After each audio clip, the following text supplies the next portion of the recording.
Hey, welcome back. Joining us now is Laura Burton with the Kansas Children's Discovery Center. Looks like Becky and Laura, they're already having fun. We're playing Always. here. What are we doing?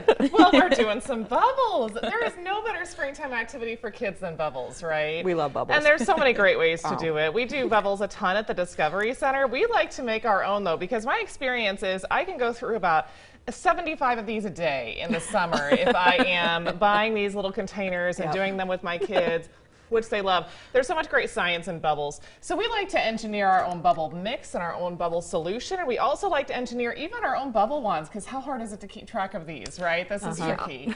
So our ratio we use at the Discovery Center is half water, half dish soap for our bubble mix. Okay. You can add some different things into it, but that's really easy and simple. And the pro tip is you gotta leave it overnight. You wanna mix it in just a little bit and leave it overnight so that it gets kind of all the air and the bubbly stuff out of it. Now, and hey, then, Laura, go ahead. Yeah.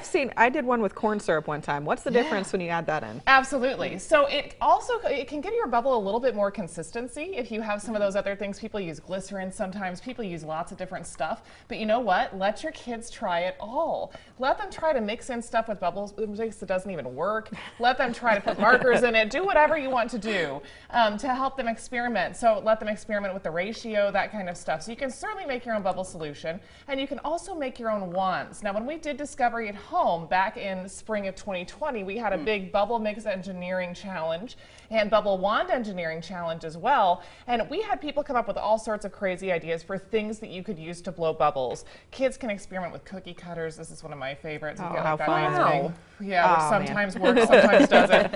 This is my pro tip, though, and we had a kid come up with this. Clothespins and hair ties. All This right. works incredibly well, and it works really well, especially for little kids who might have a harder time kind of getting this in here. Oops. Oh. Yeah, We'll get our it. mix. Yeah. There we go. We're getting there. We're getting there. That. Oh my gosh. There we go. You get I nice wouldn't big have thought of that either. bubbles That's with great. this, and kids absolutely love it. So use some things around the house that you have to blow bubbles. We do that at Discovery Center a lot too. We are having a ton of fun this summer making bubble mix, doing this stuff whenever we have nice days out on our patio. Of course, we have 4.5 acres outside. Yes. Great place for blowing lots of bubbles. Now, speaking of summer, we're running out of time. What events do you guys have going on? So many fun things. And Sunflower Summer, the app through the Kansas Department of Education, can get you into the Discovery Center anytime. So we're hoping people download that often and be doing this the rest use of the day. that to get in free to the Discovery Center. We're open late on Thursday nights until 8 p.m. We would love to see people for all of our fun science activities. I love it. We are going to finish the show just blowing bubbles. Yeah. So Great this idea. is me. This is me the rest of the day. Sorry. Laura, thank you so much for joining us this morning. Thank you.